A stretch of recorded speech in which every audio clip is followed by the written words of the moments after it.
नमस्कार दोस्तों, स्वागत है आपका हमारे YouTube चैनल जीके ट्रैकर पे। देखिए फ्रेंड, आज के वीडियो में हम बात करेंगे जो हमारी एक सीरीज़ है टॉप जीके एमसीक्यू सीरीज़। इस सीरीज़ की आज हम 246वीं क्लास यहाँ पे कवर करेंगे। जैसा आप जानते हैं, इस सीरीज़ में आपको जीके के प्रीवियस ईयर क्वेश्चन पूरी डिटेल के साथ, एक्सप्लेनेशन के साथ यहाँ पे देखने को मिलते हैं, जिनके माध्यम से आप प्रीवियस ईयर क्वेश्चंस का अच्छे से प्रैक्टिस भी कर सकते हैं और फैक्ट के माध्यम से उनका रिवीजन भी कर सकते हैं। अगर आपने इस सीरीज़ की पिछली क्लासेस को नहीं देखा है तो आप उनको प्लेलिस्ट में जाकर देख सकते हैं। तो चलिए दोस्तों, आज के वीडियो को शुरू करते हैं। आज का हमारा पहला क्वेश्चन है, नीचे दो कथन दिए गए हैं, एक कथन है, एक कारण है। चलिए सही उत्तर को चुनते हैं। कथन है, 1946 में मुस्लिम लीग ने कैबिनेट मिशन प्लान के लिए दी गई अपनी स्वीकृति वापस ले ली थी। देखिए, कैबिनेट मिशन जो योजना थी, कैबिनेट मिशन प्लान जो थी, यह कब भारत आया था? कैबिनेट मिशन 24 मार्च 1946 को भारत आया था। ठीक है, इस कैबिनेट मिशन के द्वारा 16 मई 1946 को कुछ प्रस्ताव रखे गए कांग्रेस और मुस्लिम लीग के सामने। उन्हीं प्रस्तावों को कहते हैं कैबिनेट मिशन प्लान। शुरुआत में मुस्लिम लीग और कांग्रेस दोनों ने ही इसके प्लान को खारिज कर दिया था, इसको स्वीकार नहीं किया था। फिर कैबिनेट मिशन के द्वारा कहा गया कि आपको जो जो बातें प्लान में स्वीकृत हैं उनको अपना लीजिए, जो जो नहीं स्वीकृत हैं उनको अस्वीकार कर दीजिए। तो कांग्रेस और मुस्लिम लीग दोनों ने फिर कैबिनेट मिशन को स्वीकार कर लिया था। कब किया था स्वीकार, वो पूछा जाता है। 16 मई को इसने प्रस्ताव रखे थे, 5 जून 1946 को मुस्लिम लीग ने इसे स्वीकार कर लिया और 25 जून 1946 को कांग्रेस ने भी इसको स्वीकार कर लिया। ठीक है, सवाल में कथन आपको पूछा है कि मुस्लिम लीग ने इसे दी अपनी स्वीकृति वापस ले ली थी। ये वाला कथन आपका बिल्कुल सही है।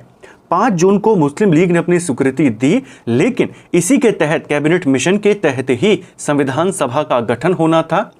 संविधान सभा का गठन प्रांतीय जो असेंबली थी उनके सदस्यों के द्वारा किया जाना था, जिससे ये जाहिर सी बात थी कि संविधान सभा में कांग्रेस का ही बहुमत होगा और वही संविधान सभा संविधान को बनाएगी।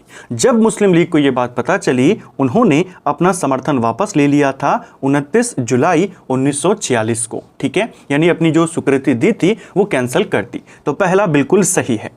दूसरा, 1946 में गठित अंतरिम सरकार में मुस्लिम लीग शामिल हुई थी। शुरुआत में जब अंतरिम सरकार बनी उसमें मुस्लिम लीग शामिल नहीं हुई, लेकिन अक्टूबर 1946 में मुस्लिम लीग के 5 सदस्य उसमें शामिल हो गए थे, यानी मुस्लिम लीग शामिल हुई थी। सेकंड वाला भी सही है, लेकिन ये जो कथन है यहाँ पे, ये जो हुआ था स्वीकृति वापस लेना, क्या इस वजह से हुआ? गलत हो जाएगा। कथन और कारण दोनों सही हैं, लेकिन व्याख्या सही नहीं है। तो इस तरीके से कॉन्सेप्ट वाले क्वेश्चन आपके पास एग्जाम में बने हैं। ये क्वेश्चन आपसे यूपी पीसीएस में पूछा गया था। ठीक है, कैबिनेट मिशन की अगर हम बात करते हैं, कैबिनेट मिशन की घोषणा किस प्रधानमंत्री ने करी थी ब्रिटेन के? तो लेबर पार्टी का प्रधानमंत्री था, जिसका नाम था क्लेमेंट एटली। इसको ध्यान रखना। क्लेमेंट एटली को लेकर एक सवाल और पूछा जाता है कि ब्रिटेन का कौन सा प्रधानमंत्री साइमन कमीशन जब भारत आया था उसमें भी बतौर सदस्य के रूप में आया था? तो क्लेमेंट एटली था। ठीक है, जब साइमन कमीशन के जो 7 सदस्य थे उनमें से एक था। सवाल हो सकता है बन जाए, साइमन कमीशन का कौन सा सदस्य आगे चलकर ब्रिटेन का प्रधानमंत्री बना? वो क्लेमेंट एटली था। जब भारत आजाद हुआ तब भी प्रधानमंत्री वहां का यही था। इसी के द्वारा 3 कैबिनेट मिनिस्टर का एक दल भारत भेजा गया, जिसे कैबिनेट मिशन कहा गया। इसमें 3 सदस्य शामिल थे। पैथिक लॉरेंस शामिल था, जो इसका अध्यक्ष था, स्टेफर्ड क्रिप्स शामिल था और एबी अलेक्जेंडर शामिल था। ठीक है, इसके प्रस्तावों में क्या क्या बातें थी? इसके प्रस्ताव की पहली बात यह थी कि पृथक पाकिस्तान की मांग को इसने अस्वीकार कर दिया था। सवाल आता है, क्या कैबिनेट मिशन ने अलग पाकिस्तान की मांग का समर्थन किया या अस्वीकार किया? इसने अस्वीकार किया। ठीक है, दूसरी बात जो इसके प्रस्तावों में थी वो ये थी कि भारत को एक संघ के रूप में स्थापित किया जाएगा, जिसमें ब्रिटिश प्रांत और जो देसी रियासतें हैं उनको शामिल करेंगे। ठीक है, तीसरी चीज इसने ये करी कि भारत में संघ भी होगा एक, और प्रांतों में भी सरकारें होंगी और उनमें शक्तियों का बंटवारा होगा। जो संघ होगा यानी जो केंद्र सरकार होगी उसके पास विदेश, रक्षा और संचार की शक्तियां होंगी, बाकी अधिकार प्रांतों को होंगे। चौथी बात, अंतरिम सरकार की बात इसने कही, और पांचवी और सबसे महत्वपूर्ण बात, संविधान सभा गठन करने का प्रस्ताव दिया। सवाल आता है संविधान सभा गठित करने का आधार क्या था? Cabinet mission. तो एक क्वेश्चन से आपके इतने सारे सवाल हमने यहां पे देखे, ठीक है। अगला, निम्नलिखित घटनाओं को कालक्रम अनुसार व्यवस्थित कीजिए। 4 घटनाएं यहां पर आपको दी गई हैं, 4 आयोग दिए गए हैं। बेसिकली ये चारों आयोग ब्रिटिश काल में शिक्षा से संबंधित सुधारों के लिए बनाए गए थे, ठीक है। इनमें अगर हम इनके वर्षों को लिखें, सबसे पहले यहां पर हंटर आयोग दिया गया है। हंटर आयोग 2 बने थे ब्रिटिश काल में, एक जलियांवाला बाग हत्याकांड की जांच के लिए और एक रिपन के काल में शिक्षा में सुधारों के लिए, ठीक है। हंटर आयोग रिपन के काल में बना था, ये वाला शिक्षा से संबंधित है, 1882 में बना था, ठीक है। बेसिकली किस प्रकार की शिक्षा के लिए, प्राथमिक शिक्षा को किस तरीके से सुधारा जाए उसके लिए बना था, ठीक है। दूसरा है सेडलर आयोग। सेडलर आयोग का गठन 1917 में हुआ था, ठीक है। यह भी शिक्षा में सुधार के लिए बना था। वुड घोषणा पत्र, जिसे भारतीय शिक्षा का अधिकार पत्र मैग्ना कार्टा कहा जाता है, यह आया था डलहौजी के काल में 1854 में। और सर्जेंट योजना की बात करते हैं, भारत में शिक्षण प्रणाली को पुनर्गठित करने के लिए यह आयोग बना था, यह बना था 1944 में। तो सबसे पहले इनमें क्या बना है? वुड का घोषणा पत्र यानी कि 3। वुड के घोषणा पत्र के बाद हंटर आयोग बना यानी कि 1, उसके बाद आपका सेडलर आयोग बना यानी कि 2, और फिर आया सर्जेंट आयोग यानी 4, यानी CABD इसका सही आंसर होगा। CABD कहां पर है? Option D. अगला, निम्नलिखित युग्मों में कौन सही सुमेलित नहीं है? 4 युग्म दिए गए हैं, 4 प्रमुख विद्रोह जो ब्रिटिश काल में हुए, इधर उनके वर्ष। संताल विद्रोह क्या 1855 में हुआ था? पहला आपका युग्म सही सुमेलित है।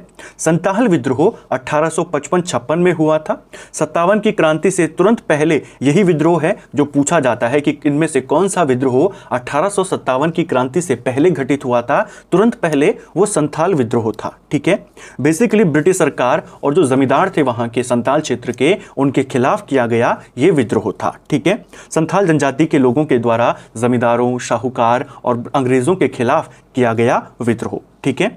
इस विद्रोह की शुरुआत 1855 में होती है। इसका नेतृत्व सिद्धू और कान्हू भाइयों के द्वारा किया जाता है, ठीक है। किस प्रेसिडेंसी में हुआ था? उस समय 3 प्रमुख प्रेसिडेंसियां अंग्रेजों की थी, बंगाल, मद्रास और बॉम्बे। ये जो विद्रोह हुआ था ये बंगाल प्रेसिडेंसी में हुआ था। वर्तमान में ये जो संथाल परगना है ये झारखंड में आता है, ठीक है। दूसरा है कोल विद्रोह। क्या ये 1831 में हुआ? ये भी आपका बिल्कुल सही है। कोल विद्रोह 1831 में शुरू होता है। छोटा नागपुर का जो इलाका है, छोटा नागपुर क्षेत्र जो है हमारा, छोटा नागपुर पठार वाला इलाका, वहां पर ब्रिटिश कानून लागू किए जा रहे थे। बाहरी लोगों को वहां पर भेजा जा रहा था। लगातार आदिवासी क्षेत्रों में हस्तक्षेप अंग्रेजों के द्वारा किया जा रहा था। उसी के कारण, उसी के खिलाफ ये विद्रोह हुआ था, ठीक है। तीसरा है खासी विद्रोह। यह 1829 में हुआ, यह भी बिल्कुल सही है।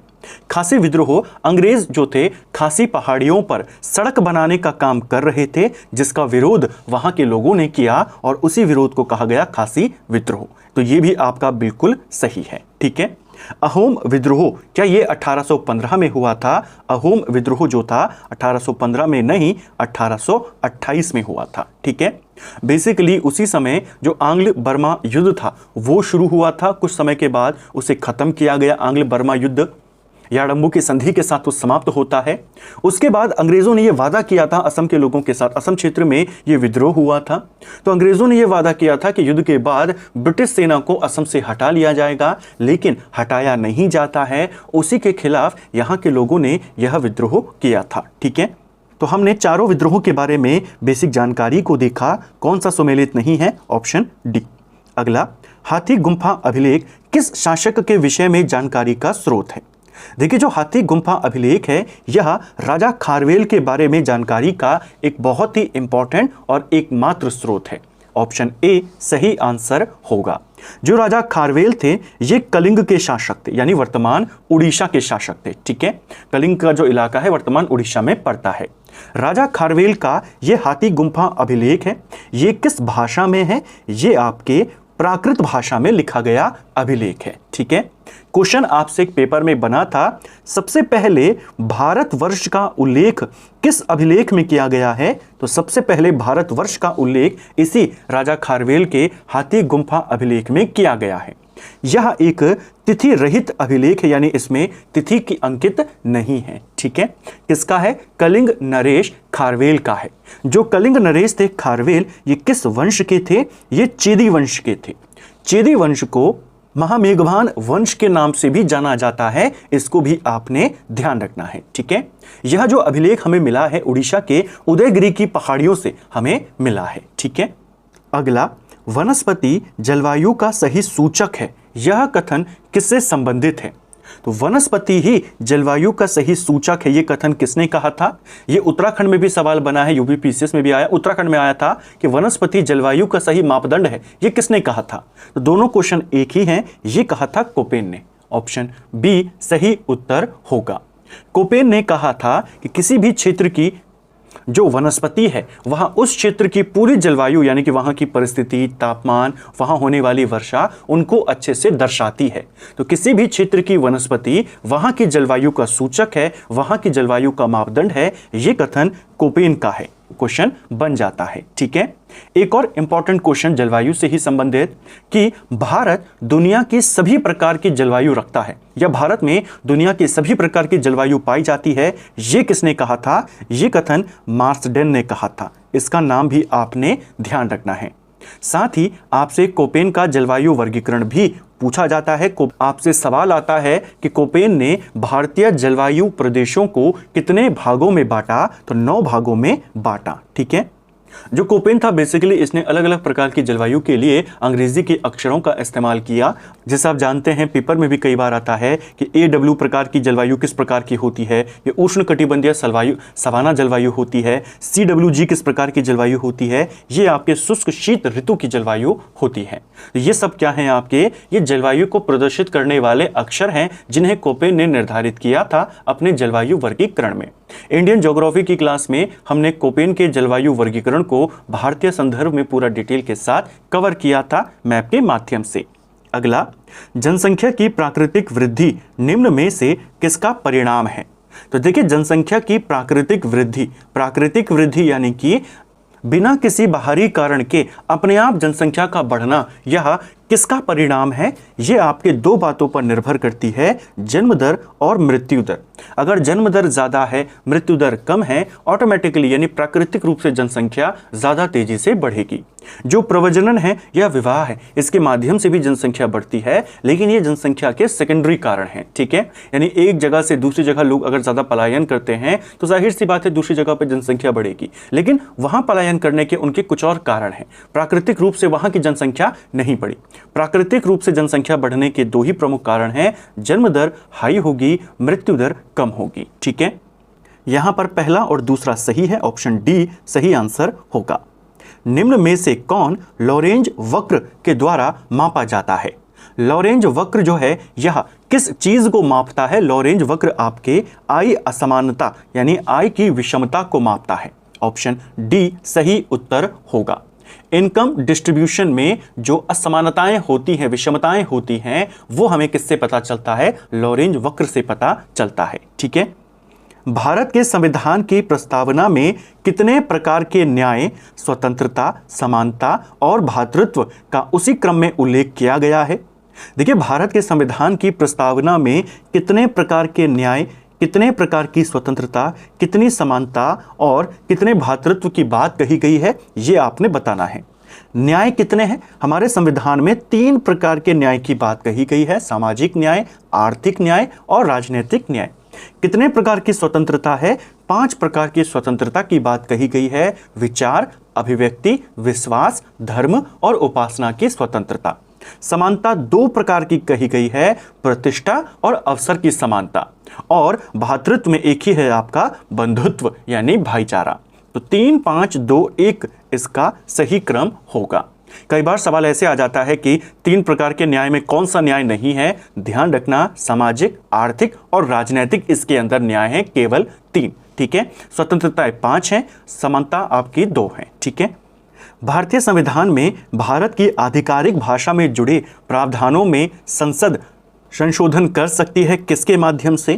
देखिए, आधिकारिक भाषाओं से जुड़े प्रावधानों में संसद अपने सदस्यों के साधारण बहुमत के द्वारा संशोधन कर सकती है।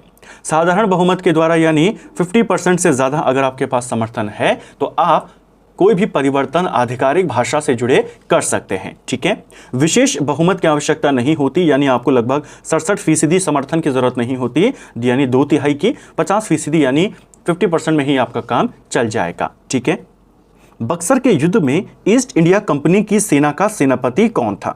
यानी अंग्रेजों का सेनापति कौन था बक्सर के युद्ध में? बक्सर का युद्ध बहुत ही इंपॉर्टेंट युद्ध था। बक्सर का युद्ध हुआ कब था, ये सवाल आता है। बक्सर का युद्ध आपके 1764 में लड़ा गया था। ठीक है, किस किस के बीच हुआ? एक तरफ अंग्रेज थे, ठीक है, यानी कि ईस्ट इंडिया कंपनी थी। अंग्रेजों के खिलाफ 3 जगहों के नवाब यहाँ पे लड़ रहे थे। एक था मीर कासिम, ठीक है, ये बंगाल का नवाब था, पूर्व नवाब था। ध्यान रखना, जब बक्सर का युद्ध हुआ मीर कासिम उस समय बंगाल का नवाब नहीं था, पूर्व नवाब था। ठीक है, इसके अलावा अवध का नवाब था सुजाउद्दीन, और मुगल सम्राट जो उस समय था शाह आलम द्वितीय। इन तीनों की संयुक्त सेना लड़ रही थी अंग्रेजों से। ठीक है, जब इस युद्ध के समय में उस समय बंगाल का नवाब कौन था? मीर कासिम पे जल्दबाजी में टिक नहीं करना है। जैसे मैंने कहा, मीर जाफर इस युद्ध के समय बंगाल का नवाब था। ठीक है, इस युद्ध में जो ये संयुक्त सेना थी तीनों नवाबों की, उनकी सेना हार जाती है। इस युद्ध के बाद अंग्रेजों को बंगाल, बिहार और उड़ीसा की दीवानी प्राप्त हो गई थी। दीवानी प्राप्त होने का मतलब यह है कि इन इलाकों में, बंगाल में, बिहार में, उड़ीसा में उनको राजस्व जमा करने का अधिकार प्राप्त हो गया। ठीक है, किस युद्ध के बाद हुआ? आप कहेंगे बक्सर का युद्ध। किस संधि के बाद हुआ? बक्सर के युद्ध के बाद एक संधि होती है इलाहाबाद की संधि। ये होती है 1765 में, जिसके माध्यम से अंग्रेजों को विभिन्न क्षेत्रों में यानी बिहार में, बंगाल में, उड़ीसा में राजस्व जमा करने की शक्ति प्राप्त हुई। यह संधि बक्सर के युद्ध के बाद हुई। यह बक्सर का युद्ध किसके नेतृत्व में लड़ा गया था? हेक्टर मुनरो के नेतृत्व में लड़ा गया था। ठीक है, ऑप्शन डी सही आंसर होगा। इलाहाबाद की संधि को लेकर अगर आपसे सवाल बनेगा कि इलाहाबाद की संधि कब हुई थी, डेट सहित बताइए। इलाहाबाद की 2 संधियां हुई थी, ध्यान रखेंगे। इलाहाबाद की पहली संधि 12 अगस्त 1765 में हुई थी और इलाहाबाद की दूसरी संधि 16 अगस्त 1765 में हुई थी। जो इलाहाबाद की पहली संधि थी यह अंग्रेजों ने मुगलों के साथ करी थी, और 1765 में जो दूसरी संधि हुई थी 16 अगस्त को इलाहाबाद की, वो उन्होंने अवध के नवाब के साथ यानी सुजाउद्दीन के साथ करी थी। ठीक है, तो 2 संधियां हैं, ध्यान रखेंगे। अगला, पुष्यमित्र शुंग द्वारा 2 अश्वमेध यज्ञ किए जाने के बारे में जानकारी किस लेख से मिलती है? देखिए, पुष्यमित्र शुंग जो था, शुंग वंश का संस्थापक था, मौर्य साम्राज्य में सेनापति के पद पर था। अंतिम मौर्य सम्राट राजा बृहद्रथ की हत्या करके शुंग वंश की स्थापना करते हैं पुष्यमित्र शुंग। ठीक है, कब करी थी उन्होंने बृहद्रथ की हत्या? 184 ईस्वी में, ईसा पूर्व में। ठीक है, जो पुष्यमित्र शुंग थे, इनके जो पुरोहित थे, इनके दरबार में जो रहते थे, उनका नाम था पतंजलि। पतंजलि के माध्यम से इन्होंने 2 अश्वमेध यज्ञ करवाए, जिसकी जानकारी हमें अयोध्या लेख से मिलती है। ऑप्शन सी सही आंसर हो जाएगा। तो अयोध्या लेख से हमें पता चलता है कि शुंग शासक पुष्यमित्र शुंग ने 2 अश्वमेध यज्ञ यहां पे करवाए थे। ठीक है, राजा धनदेव का यह अभिलेख माना जाता है। मध्यकालीन भारत के ऐतिहासिक स्रोतों में चकला शब्द का प्रयोग हुआ है, यह क्या था? यह क्वेश्चन भी उत्तराखंड में पूछा जा चुका है। मध्यकालीन भारत के इतिहास में, खासकर मुगल इतिहास में, जो चकला शब्द है यह सूबा और परगना के बीच की क्षेत्रीय इकाई थी, लेकिन सरकार के समानार्थी नहीं था। देखिए, मुगल प्रशासन जो थे उसमें कई सारी क्षेत्रीय इकाइयां थी, जिसमें सरकार थी, सूबा थे, ये सब आपके उसमें वर्गीकरण थे। ठीक है, सरकार के नीचे परगना होते थे। सूबा और परगना के बीच की जो क्षेत्रीय इकाई होती थी, यानी सूबा से नीचे की इकाई और परगने से ऊपर की इकाई, उसे कहा जाता था चकला। कुछ विशेष क्षेत्रों में ही यह प्रावधान किए गए थे, इसको बनाया गया था। ठीक है, जैसे अवध के कुछ इलाकों में, बंगाल के कुछ इलाकों में एक अलग क्षेत्र इकाई के रूप में ये बनी थी, तो ये सूबा और परगने के बीच की इकाई कही जाती थी। ऑप्शन सी सही आंसर होगा। सुरक्षा के लिए मराठों के राजस्व के दावों को किस नाम से जाना जाता था? यानी इनमें से कौन सा कर है जो मराठाओं के द्वारा लिया जाता था सुरक्षा के लिए, यानी आक्रमण न करने के लिए किसी भी इलाके में? इस कर को कहते थे चौथ। ऑप्शन बी सही आंसर होगा। 1/4 ये लिया जाता था। इसके अलावा मराठाओं के द्वारा एक और टैक्स लिया जाता था जिसे सरदेश मुख कहते थे। यह 1/10 होता था, यानी कि 10% होता था। ठीक है, ये उन क्षेत्रों से लिया जाता था जो डायरेक्ट रूप से मुगलों के अधिकार में थे, लेकिन मराठे उन पे अपना दावा करते थे। ठीक है, जो दूसरे इलाके थे जहां पर भी मुगलों का नियंत्रण है लेकिन मराठे उन्हें अपना समझते थे, वहां पर हमला ना करने के लिए ये वाला टैक्स लिया जाता था। ये अतिरिक्त कर होता था। ठीक है, जो क्षेत्र डायरेक्ट मराठाओं के अधिकार में आते थे उनको स्वराज क्षेत्र कहते थे, वहां से टैक्स वसूली नहीं होती थी। अगला, निम्न में से कौन एक संविधानेतर संस्था है? संविधानेतर संस्था कौन सी है इनमें से, वो आपने बताना है। देखिए, 3 प्रकार की संस्थाएं भारत में होती हैं। पहली है हमारी संवैधानिक संस्था। ठीक है, पहली क्या होती है? संवैधानिक संस्था। एक होती है हमारी सांविधिक संस्था और एक होती है हमारी संविधानेतर संस्था। ठीक है, अब इनमें से आपने बताना है कौन क्या होती है। संवैधानिक संस्था का मतलब है उस संस्था का उल्लेख संविधान में किया गया है, जैसे चुनाव आयोग हो गया, जैसे हमारा वित्त आयोग हो गया, लोक सेवा आयोग हो गया, सीएजी हो गया, महान्यायवादी हो गया। इन सब का उल्लेख संविधान में है, तो ये है आपके संवैधानिक संस्था। सांविधिक संस्था क्या होती है? ऐसी संस्थाएं जो बाद में बनी लेकिन उनको एक्ट के माध्यम से बनाया गया या बाद में एक्ट के माध्यम से उनको संवैधानिक दर्जा दिया गया। जैसे राष्ट्रीय महिला आयोग है, ये बाद में बना, संविधान में उल्लेख नहीं था, लेकिन बाद में इसके लिए अधिनियम आया और इसको कानूनी दर्जा प्रदान किया गया। ऐसे ही मानवाधिकार आयोग 1993 में बना था, इसके लिए भी अधिनियम आया था। तो ऐसी संस्थाएं जिनके लिए अधिनियम आ चुका है संसद से, उनको कहते हैं सांविधिक संस्था, यानी कानूनी संस्थाएं, संवैधानिक दर्जा प्राप्त संस्थाएं। ठीक है, तीसरी है संवैधानेतर संस्थाएं। इनका उल्लेख न संविधान में था, न इनके लिए कोई अधिनियम आया है, केवल प्रस्तावों के माध्यम से ये बना दी गई है। जैसे हमारा नीति आयोग हो गया, इसके अलावा राष्ट्रीय विकास परिषद हो गई, हमारा विधि आयोग हो गया। ये किस प्रकार के हैं? ये संवैधानेतर संस्था, इनके लिए कोई अधिनियम नहीं है, इनका उल्लेख संविधान में नहीं है। ठीक है, एक प्रस्ताव के द्वारा ये बनी है। तो यही है आपकी नीति आयोग यानी संवैधानेतर संस्था। ये 3 हमने समझे, संवैधानिक क्या है, सांविधिक क्या है और संवैधानेतर क्या है। अगला, सरकारिया आयोग की संस्तुतियां निम्नलिखित में से किस से संबंधित थी? देखिए, सरकारिया आयोग जो था इसे क्यों बनाया गया था? सरकारिया आयोग केंद्र राज्य के मध्य में संबंधों को कैसे सुधारा जाए इसके लिए बना था। 1983 में इसका गठन किया गया और 1988 में इसने अपनी रिपोर्ट दी थी।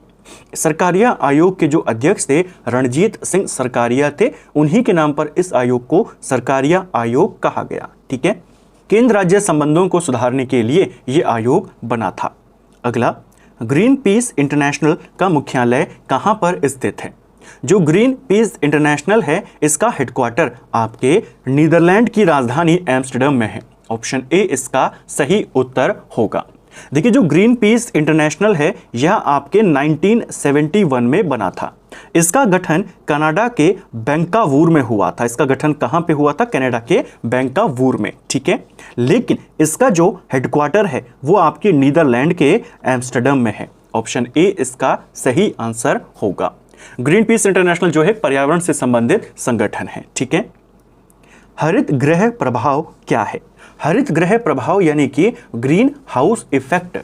ग्रीन हाउस इफेक्ट एक ऐसी प्रक्रिया जो पृथ्वी को लगातार गर्म रखती है या लगातार गर्म कर रही है। इसका मतलब हो गया वैश्विक ताप में वृद्धि। ऑप्शन ए सही आंसर होगा। ठीक है, कि ग्रीन हाउस इफेक्ट के माध्यम से पृथ्वी का जो तापमान है वो लगातार बढ़ रहा है। तो ये किससे संबंधित है? ये इफेक्ट ये टेम्परेचर में वृद्धि से संबंधित है। ठीक है, अगला, भारत की संविधान सभा की अंतिम बैठक की सही तिथि बताइए।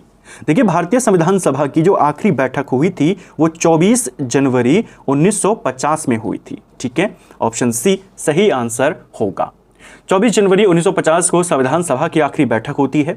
इसी दिन जो डॉक्टर राजेंद्र प्रसाद थे उन्हें देश का पहला राष्ट्रपति चुन लिया जाता है। इसी दिन देश के राष्ट्रीय गान और राष्ट्रीय गीत का चयन कर लिया जाता है और 2 दिन के बाद यानी 26 जनवरी को संविधान को लागू कर दिया जाता है। निम्नलिखित में से किसे भंग नहीं किया जा सकता लेकिन समाप्त किया जा सकता है? तो देखिए आपको पूछा है इनमें से कौन सी संस्था है, कौन सा सदन है जिसे भंग नहीं कर सकते लेकिन समाप्त कर सकते हैं। जल्दबाजी में ऑप्शन डी पर आपने टिक नहीं करना है। इसका सही आंसर होगा विधान परिषद। जो राज्यों की विधान परिषदें होती हैं इनका आप सृजन कर सकते हो, इनको आप खत्म कर सकते हो, समाप्त कर सकते हो, लेकिन भंग नहीं कर सकते। ये निरंतर चलने वाला सदन है। किसी राज्य में दोनों सदन है, विधानसभा विधान परिषद। अगर कोई राज्य प्रस्ताव पारित कर दे कि उसे अपने राज्य में विधान परिषद नहीं रखनी है, संसद उसका समर्थन कर दे, तो उसका क्या हो जाएगा? समापन हो जाएगा, खत्म हो जाएगी, लेकिन आप उसे भंग नहीं कर सकते। ठीक है, लेकिन राज्यसभा कैसी है? राज्यसभा ना भंग हो सकती है ना समाप्त हो सकती है। ठीक है, तो इसका आंसर होना है सी। अगला, भारत सरकार द्वारा महिला एवं बाल विकास के लिए स्वतंत्र मंत्रालय कब स्थापित किया गया था? देखिए, महिला एवं बाल विकास मंत्रालय अभी एक स्वतंत्र मंत्रालय के रूप में काम करता है। पहले यह मानव संसाधन मंत्रालय का भी नाम बदला जा चुका है, इसे अब शिक्षा मंत्रालय कहते हैं। ठीक है, पहले ये जो महिला एवं बाल विकास मंत्रालय था इसी मानव संसाधन विकास मंत्रालय के एक भाग के रूप में काम करता था। ठीक है, 1985 में इसको एक अलग विभाग के रूप में स्थापित किया गया और 2006 में इसे एक मंत्रालय के रूप में स्थापित कर दिया। ठीक है, यानी यहाँ पे एक स्वतंत्र विभाग इसे बनाया गया और यहाँ पर 2006 में इसे एक मंत्रालय का दर्जा दिया गया। तो इसको भी आपने ध्यान रखना है, सवाल यहाँ से बन सकता है। ठीक है, तो फ्रेंड्स ये था हमारा आज का वीडियो जिसमें हमने जीके के 20 इंपॉर्टेंट सवालों को देखा। इन सवालों को पूरी डिटेल के साथ, पूरे कॉन्सेप्ट के साथ, अतिरिक्त तथ्यों के साथ हमने देखने का प्रयास किया। उम्मीद करता हूँ आपको आज का वीडियो पसंद आया होगा। अगर आपको ये वीडियो पसंद आई है तो वीडियो को लाइक करें, चैनल पर नए हैं चैनल को सब्सक्राइब करें, अपने दोस्तों के साथ शेयर करें। वीडियो आपको कैसा लगा कमेंट बॉक्स में हमें ज़रूर बताएं। Thank you friends.